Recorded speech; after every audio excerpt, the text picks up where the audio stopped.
আপনারা কি চিনেন এই যুবককে? চট্টগ্রামের মানুষ ওসমান হাদিকে আপনারা চিনেন? এই যে যার ছবি আর যার নাম এখানে লেখা আছে, যার কথা এখানে লেখা আছে, এই ওসমান হাদিকে আপনারা চিনেন? এই যে আপনারা মাহফিলে আলহামদুলিল্লাহ ডানে বামে পেছনে এই জামানার নয়া মুয়াজ্জিন শহীদ ওসমান হাদি তার প্লেকার্ড সহ ছবি সহ কিছু কথা লিখে রেখেছেন। আপনারা কি চিনেন এই যুবককে? ভাই, একটা সহজ হিসাব আপনাকে আমি এখন বোঝাই। বর্তমান জামানায় মানুষ মারতে কিন্তু বেশি টাকা লাগে না। একটা গাঞ্জাখোর, নেশাখোর, নেশার প্যারা যদি মাথায় ওঠে, গাঞ্জার পিনিক যদি একবার ওঠে, হাতের মধ্যে 10,000 টাকা কিংবা 2 পোটলা গাঞ্জা দিয়েও যদি বলেন ওই লোকটারে মেরে ফেলবা, এই 2 পোটলা গাঞ্জা অথবা 10,000 টাকার জন্য সে খুন করে ফেলতে পারে। কথা কি ঠিক কিনা? কিন্তু ওসমান হাদির খুনের পেছনে ব্যয় করা হলো 219 কোটি টাকা।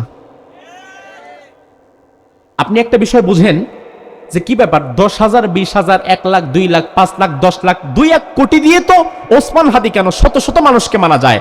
ওসমান হাদির সাথে কোনো গার্ড নাই, সিকিউরিটি গার্ড নাই, ফোর্স নাই, কিচ্ছু নাই, দল নাই, নেতা নাই, কর্মী নাই। একা একটা যুবক ইনসাফের পক্ষে আওয়াজ তুলে তুলে রাস্তায় হাঁটতো, মানুষের দাঁড়ে দাঁড়ে মানবতার কথা বলতো, আধিপত্যবাদীদের বিরুদ্ধে কথা বলতো। ওসমান হাদির কথা ছিল ভারতপন্থী রাজনীতি বাংলাদেশে চলবে না, বাংলাদেশের সবচেয়ে বড় শত্রু হচ্ছে ভারত। এই কথাগুলো ওসমান হাদি বলতো। ওসমান হাদি আমাদেরকে বারবার বলে গিয়েছে, ও বাংলাদেশের মানুষ, প্রয়োজনে ঘাস খেয়ে বেঁচে থাকো, পোলাও কোরমা খাওয়া লাগবে না, প্রয়োজনে ঘাস খেয়ে বেঁচে থাকো, তবু সীমান্ত পাহারা দেওয়ার জন্য শক্তিশালী অস্ত্র বানাও। আর এজন্যই দেখেন 219 কোটি টাকা ব্যয় করা হলো ওসমান হাদির হত্যার পেছনে। তার মানে আমার ভাই, ঘাটে বুদ্ধি থাকলে বুঝে নিবেন, 10,000 টাকা দিয়ে যেই বাজারে মানুষ মারা যায়, ওই বাজারে যদি কাউকে 219 কোটি দিয়ে মারে, তাহলে বোঝা লাগবে খেলাটা ন্যাশনাল লেভেলে না, খেলা চলে গিয়েছিল ইন্টারন্যাশনাল লেভেলে। পার্শ্ববর্তী দেশের মুশরিকরা ভালো করে হিসাব কষে দেখেছে, ওসমান হাদি যেভাবে মুশরিকদের বিরুদ্ধে কথা বলছে, গোটা বিশ্বের আধিপত্যবাদের বিরুদ্ধে কথা বলছে, ভারতীয় আধিপত্যবাদীদের বিরুদ্ধে কথা বলছে, জালিম স্বৈরাচারের বিরুদ্ধে কথা বলছে, ওসমান হাদির মতাদর্শ যদি বাংলাদেশের যুবকদের মধ্যে ঢুকে যায়, তাইলে আগামীর বাংলাদেশের যুবকেরা ভারতপন্থী রাজনীতির কবর রচনা করে বাংলাদেশকে গোটা বিশ্বের দরবারে এগিয়ে নিয়ে যাবে।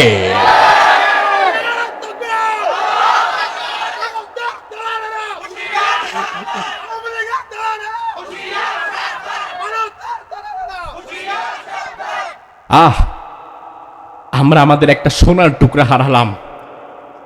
ও জাতি, তোমরা বুঝলা না কারে হারাইছো? ওসমান হাদি এমন এক নয়া জামানার মুয়াজ্জিন ছিল, আমার মতো হাজারো আলেমের চাইতে আমি বিশ্বাস করি তার দেশপ্রেম, তার তাকওয়া, তার ঈমানি কুওয়াত আরো বেশি ছিল।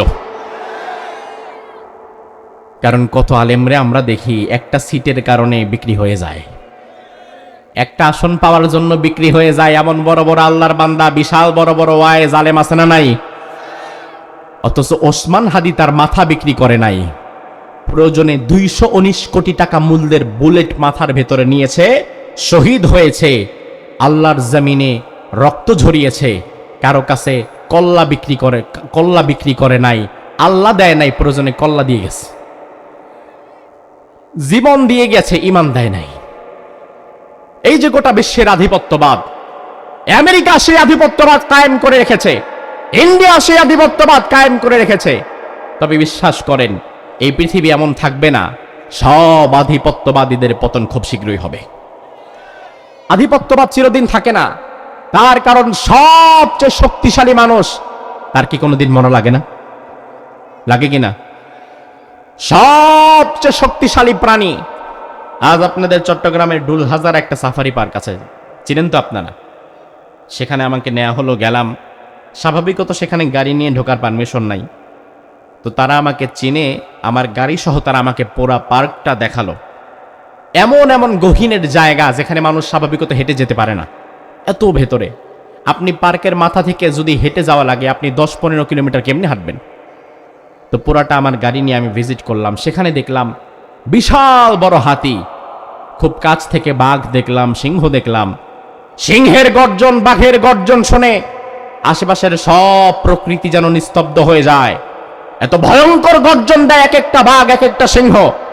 ওই বাঘ ওই সিংহ আজ যেমন গর্জন দিয়ে মানুষের মনে ভীতির সৃষ্টি করে, যে বাঘ যে সিংহের গর্জনে আশেপাশের প্রকৃতি নিস্তব্ধ নীরব হয়ে যায়, ওই বাঘ ওই সিংহকেও দিন শেষে একদিন এমন পর্যায়ে যাওয়া লাগে যখন সে তার নিজের শরীরটা নিয়ে হাঁটতেও পারে না। সব শক্তিরই পতন হয়। কারণ আল্লাহ কোরআনের মধ্যে বললেন, ওয়াতিলকাল আইয়ামু নুদাউিলুহা বাইনান নাস, আমি দিনগুলো মানুষের মধ্যে ঘোরায় দেই। আজকে তোমার শক্তি আছে, কালকে নাও থাকতে পারে। আজকে তোমার দলের ক্ষমতা আছে, কালকে নাও থাকতে পারে। আজকে তোমার নেতার ক্ষমতা আছে, কালকে নাও থাকতে পারে। তুমি যদি দলের ক্ষমতার নেতার ক্ষমতা পেয়ে নিজ এলাকার মানুষের প্রতি জুলুম করো, কালকে যখন তোমার দলের ক্ষমতার নেতার ক্ষমতা থাকবে না, এই মানুষগুলো কিন্তু তখন তোমার বাড়ি ঘরের অস্তিত্ব আর রাখবে না। এজন্য আমার ভাই, দুনিয়াতে দুদিনের ক্ষমতা পেয়ে নিজেকে বড় কিছু মনে করবেন না, অহংকারী হবেন না, জালিম হবেন না। কারণ দিন শেষে সব জালিমের পরিণতি রাসূল বললেন, আয-যুলমু যুলুমাতুন ইয়াওমাল কিয়ামাহ, সব জালিমের পরিণতি হচ্ছে অন্ধকার। এই যে আমেরিকা, ইন্ডিয়া গোটা বিশ্ব আধিপত্যবাদ কায়েম করে রেখেছে, এই আধিপত্যবাদের যে একদিন পতন হবে, এটা কি আপনারা বিশ্বাস করেন? বিশ্বাস করেন না?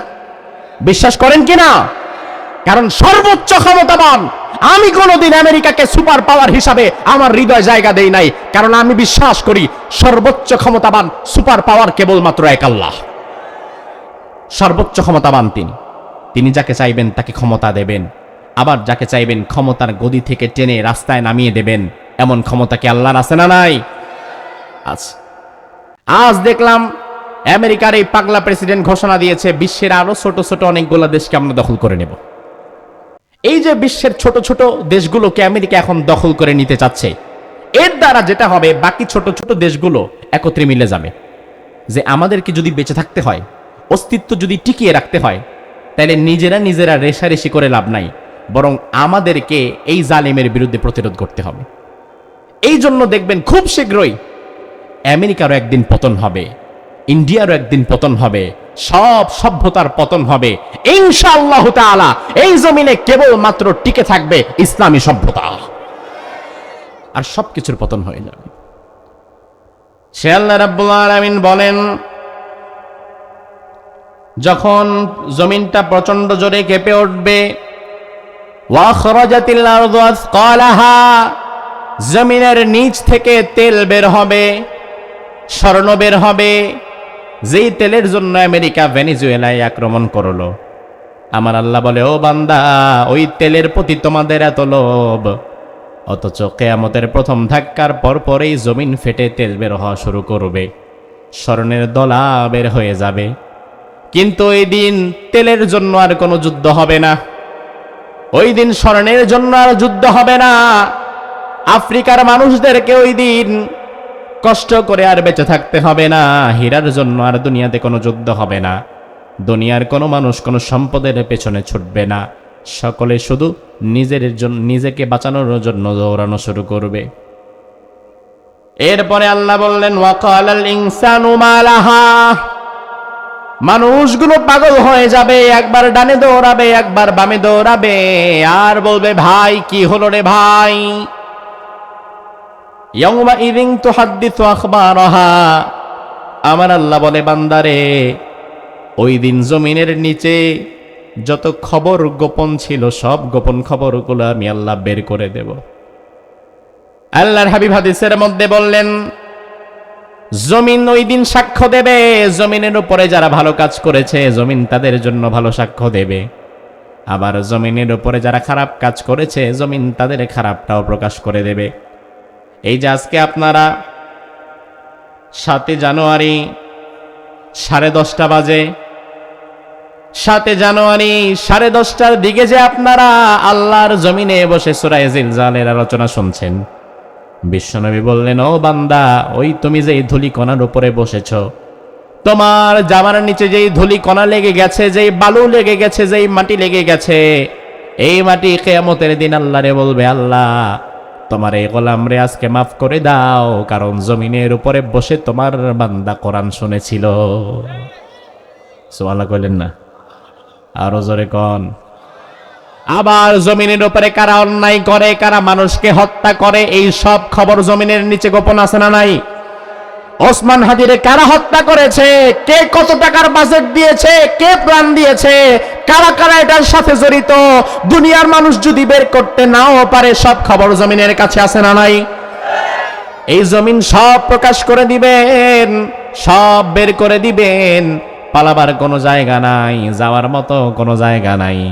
আমার আল্লাহ বলে, বান্দারে আইনাল মাফার, কোথায় পালাবা, পালাবার মতো কোনো জায়গা তো রাখি নাই। এসেছি যার কাছ থেকে, আবার যেতেও হবে তার কাছে। এসেছিলাম কার কাছ থেকে? জোরে কোন। আবার যাওয়া লাগবে কার কাছে? দুনিয়ার কোনো মানুষ যদি মারা যায়, ধরেন খবর আসলো এই মুহূর্তে আপনাদের এই এলাকার একজন মানুষ মারা গেছে, খবরটা শোনার সাথে সাথেই আমরা কি পড়ি?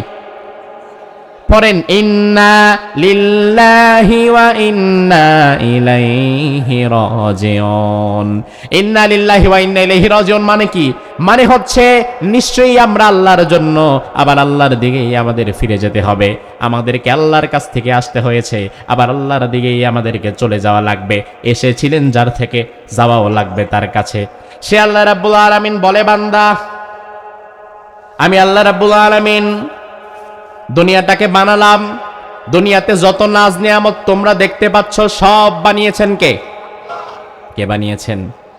রব্বুল আলামিন বলেন, হুয়াল্লাযী খালাকালাকুম মা ফিল আরদি জামিআ।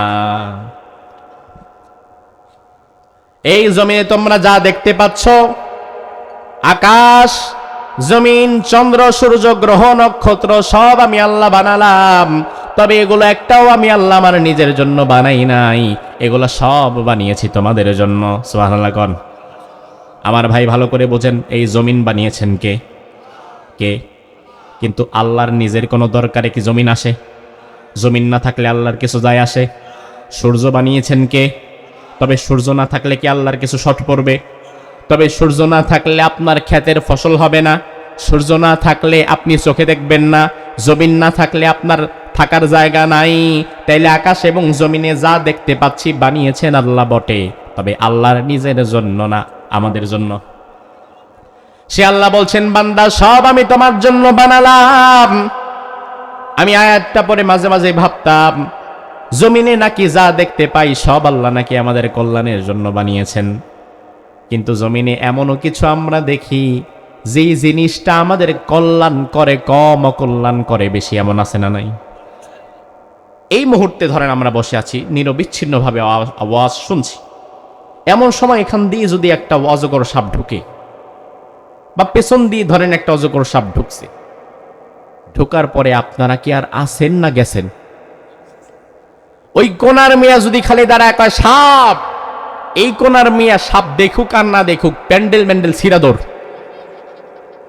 তো আপনাদের দৌড়াদৌড়িতে আমরাও দৌড়, কারণ সাপ ভয় পায় না আবার কে? অথচ আমার আল্লাহ বলে, খালাকালাকুম মা ফিল আরদি জামিয়া, এই সাপ আমি আল্লাহ তোমার কল্যাণে বানিয়েছি। আল্লাহু আকবার। আমি বুঝতে পারলাম না যে সাপ আল্লাহ আবার কেমন কল্যাণে বানালো আমাদের। গত মাস 3 আগে সিঙ্গাপুর থেকে যখন প্রোগ্রাম শেষ করে আসছিলাম, গোটা পৃথিবীর সবচেয়ে হাই ক্লাস এয়ারপোর্ট হচ্ছে সিঙ্গাপুরের চাঙ্গি এয়ারপোর্ট। সেই এয়ারপোর্টে বসে আছি, 6 ঘন্টা সময় আমার কাছে আছে। 6 ঘন্টা কিভাবে কাটাবো? মসজিদে গেলাম, নামাজ পড়লাম, শুয়ে থাকলাম, আবার ভাবলাম যে একটু হেঁটে হেঁটে দেখি। বিরাট এয়ারপোর্ট, এয়ারপোর্টের ভেতরে 3-4টা বাগান বানায় রাখছে। বাগান এয়ারপোর্টের ভেতরে, কি বিশাল এয়ারপোর্ট। তো সেইখানে আমার এক ডাক্তারের সাথে সাক্ষাৎ হলো। তিনি বাংলাদেশের নাগরিক, 15 বছর যাবৎ তিনি সিঙ্গাপুরে আছেন। তিনি বায়োমেডিক্যাল রিসার্চার হিসাবে সিঙ্গাপুরে কাজ করছেন। তো আমি বললাম যে ভাই আপনার কাজটা কি, কি রিসার্চ নিয়ে আপনি কাজ করেন? বলে, হুজুর আমার কাজ হচ্ছে স্ন্যাক পয়জন নিয়ে গবেষণা করা, সাপের বিষ। আমি বললাম, দুনিয়াতে এত ভালো ভালো জিনিস থাকতে আপনি সাপের বিষ বেছে নিলেন কেন? কারণ সাপের বিষ তো ভয়ঙ্কর বিষয়, এটা নিয়ে আবার গবেষণা করা লাগে না। আচ্ছা, সাপের বিষ নিয়ে, স্ন্যাক পয়জন নিয়ে যে আপনি গবেষণা করলেন, এর আউটফিটটা কি? ওই ডাক্তার সাহেব আমাকে বললেন যে হুজুর আপনারা তো সাপ দেখলে ভয় পান, আমরাও ভয় পাই, এটা সৃষ্টিগত, মানুষ ভয় পাবেই। তবে সাপের বিষের মধ্যে আল্লাহ তাআলা দুটো উপাদান দিয়েছেন, প্রোটিন প্লাস এনজাইম। এই দুটো উপাদান নিয়ে আমরা কাজ করছি। পৃথিবীতে বর্তমান ক্যান্সারের কোনো আনসার নাই, ক্যান্সারের কোনো ঔষধ পৃথিবীতে এখন আবিষ্কার হয় নাই। এই জন্য ক্যান্সার হলে নির্ঘাত কি, ক্যান্সার হলে নির্ঘাত মৃত্যু। ওই গবেষক সাহেব আমাকে বললেন যে হুজুর আমরা সাপের বিষে যে প্রোটিন প্লাস এনজাইম পেয়েছি, এই প্রোটিন প্লাস এনজাইমকে কাজে লাগিয়ে অদূর ভবিষ্যতে আমরা খুব শীঘ্রই এমন একটা মেডিসিন তৈরি করছি যেই মেডিসিনের দ্বারা এই ক্যান্সারটাও ভালো করা যায়। আর এই ক্যান্সারের অ্যান্সার ঔষধ আল্লাহ ঢুকাইয়া দিয়েছেন সাপের বিষের মধ্যে। সুবহানাল্লাহ কয় না? ও তাইলে এখন আবার যাওয়ার সময় রাস্তায় সাপ দেখলে হাত পাঠায় দিন না যে ক্যান্সারের ঔষধ আছে দিয়ে দাও, তাইলে আবার মরণ জীবন যন্ত্রণা দিয়ে দিবে। আমার ভাই, রব্বুল আলামিন দুনিয়াতে যা বানিয়েছেন সব মানুষের কল্যাণে বানিয়েছেন। হয়তো অনেক কিছুর কল্যাণ আজকে না বুঝলেও 2-4-6 মাস, 2-4-6 বছর পরে বুঝবেন। রব্বুল আলামিন বলেন সব আমি তোমাদের জন্য বানালাম। আমরা বললাম আল্লাহ তাইলে আমাদের কার জন্য বানালেন? আল্লাহ বলে বান্দা ওয়ামা ইন্না ওয়াল ইনসা ইল্লা লিয়াবুদুন, আর আমি তোমাদেরকে বানালাম আমার ইবাদতের জন্য। আমার ভাই সূত্রটা মিলান, দুনিয়ার সবকিছু আল্লাহ বানিয়েছেন আমাদের জন্য, আর আমাদেরকে অর্থাৎ মানুষদেরকে বানিয়েছেন আল্লাহর গোলামি করার জন্য। তার মানে দুনিয়া টিকে থাকবে ততদিন, দুনিয়ার মানুষ আল্লাহর গোলামি করবে যতদিন, দুনিয়া ধ্বংস হয়ে যাবে ওই দিন, দুনিয়ার মানুষ আল্লাহর গোলামি ছেড়ে যাবে যেদিন। এই দুনিয়া টিকে আছে তার কারণ আমরা আল্লাহর গোলামি করছি। আমরা যদি সবাই আল্লাহর গোলামি ছেড়ে দেই, এই দুনিয়া টিকায় রাখার কোনো দরকার আল্লাহর আর। এই যে আমার সামনে দুইটা মাইক্রোফোন দেখতে পাচ্ছেন, মাউথপিস, আবার সাথে তার, বক্স, মাইক, হর্ন, মেশিন, এত বিশাল সেটআপের কারণ কি? উদ্দেশ্য একটা আছে না নাই? উদ্দেশ্য হচ্ছে ছোট আওয়াজকে বড় করে মানুষের কাছে পৌঁছে দেওয়া। এই জন্য মাইক লাগাইছেন, তার দিয়েছেন, বক্স দিয়েছেন, মিক্সার মেশিন দিয়েছেন, হর্ন দিয়েছেন, এত কিছু দিয়েছেন। উদ্দেশ্য হচ্ছে ছোট আওয়াজকে বড় করে পৌঁছে দেওয়া। এখন যদি কোনোদিন এমন হয় ছোট আওয়াজ আর বড় হয় না, মাইকটা কাজ করতেছে না, যে মাইকের আজকে এত সম্মান, এত সম্মানের জায়গায় তাকে রেখেছেন, উদ্দেশ্য যতদিন সে হাসিল করতে পারবে সম্মানের জায়গায় ততদিন সে টিকে থাকবে। উদ্দেশ্য যখন আর হাসিল করতে পারবে না, সম্মানের জায়গায় আর থাকবে না, এই মাইকটা তখন ডাস্টবিনে চলে যাবে। এই যে লাইট কেন লাগিয়েছেন? যেন আলোকিত হয়, অন্ধকারের মধ্যে যেন আলো জ্বলে। এই জন্য বাজার থেকে 500 টাকার লাইট কিনা মাথার উপরে সম্মানের জায়গায় লাগিয়ে রাখছেন। এই লাইটটা থাকবে ততদিন, আলো দিতে পারবে যতদিন, আলো বন্ধ হয়ে যাবে যেই দিন, ডাস্টবিনে পড়া লাগবে সেই দিন। দুনিয়া টিকে থাকবে ততদিন, দুনিয়ার মানুষ আল্লাহর গোলামি করবে যতদিন, দুনিয়ার মানুষ যেই দিন আল্লাহর গোলামি ছেড়ে দিবে, আল্লাহ রাব্বুল আলামিন ওই দিন আকাশ এবং জমিন আর টিকায় রাখবেন না, ঠিক কি না? এই আকাশ এবং জমিন আল্লাহ ধ্বংস করে দিবেন। দুনিয়ার মানুষগুলো যখন আল্লাহর গোলামি ছেড়ে দিবে, রব্বুল আলামিন এই আকাশ এবং এই জমিন আর তখন টিকিয়ে রাখতে চাইবেন না।